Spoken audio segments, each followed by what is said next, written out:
আমরা এসে গেছি। এই 3-4 দিন বৃথা অনাথ আশ্রম, শিশু সদন, এখানে ওখানে ঘুরে মরলাম। এই কোথায় এলাম বাবা? এই বাড়িতেই তুমি থাকবে বাবা। এত বড় বাড়িতে কে থাকে? একটা দরদি হৃদয় কৌশিকের স্মৃতি চিহ্নকে তার মতো সযত্নে আর কেউ রাখতে পারবে না। তুমিও থাকবে তো বাবা? না বাবা, আমার যে চির শান্তির দেশে ডাক এসে গেছে। তবে আমিও তোমার সঙ্গে সেইখানে যাব। না বাবা, না বাবা, ও কথা বলতে নেই বাবা। তুমি বেঁচে থাকো, অনেক বড় হও। দুঃখিনী মায়ের কথা কখনো মনে করো না।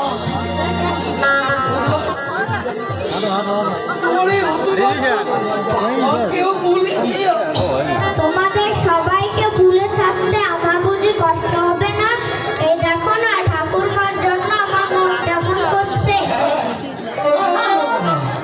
আমি তোমার ঠাকুরমার কাছে যাচ্ছি, গিয়ে তোমার ঠাকুরমাকে আমি খুব বকে দেবো। সেই জন্য বুঝি ঠাকুরমার মতো তোমার মুখ দিয়ে রক্ত বেরোচ্ছে?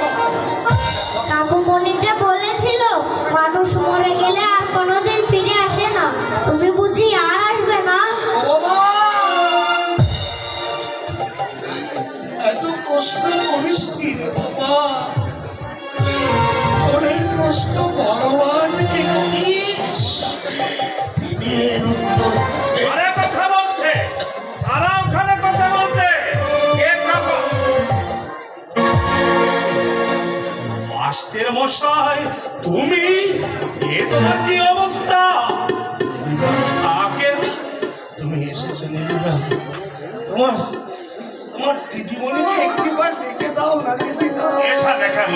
বাড়ির ভেতরে এসো। না না, বাড়ির ভিতরে আমি যাব না।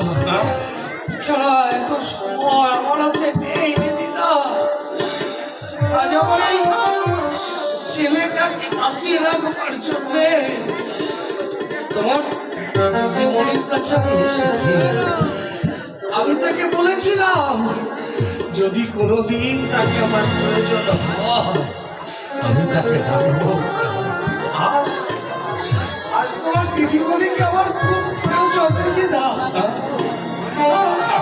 যাও না, তোমার দিদিমণিকে একটিবার আছে। বাবাকে একটু ভালো লাগো। ও দিদিমণি, ও দিদিমণি।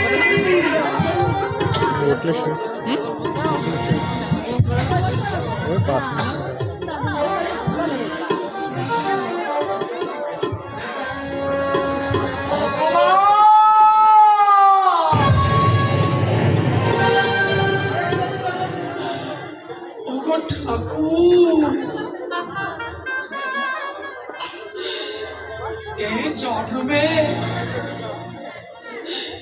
এ জন্মে তো কিছুই দিলে না ঠাকুর। দিলে না নাম, যশ, স্বীকৃতি, দিলে না পুত্র পরিবার নিয়ে সুখে বেঁচে থাকবার অধিকার। দিলে শুধু লাঞ্ছনা, গঞ্জনা, বঞ্চনার হতাশা। ঠাকুর, আবার যদি পৃথিবীতে পাঠাও, একটু পুত্র পরিবার নিয়ে বেঁচে থাকবার অধিকারটুকু দিও ঠাকুর। বেঁচে থাকবার অধিকার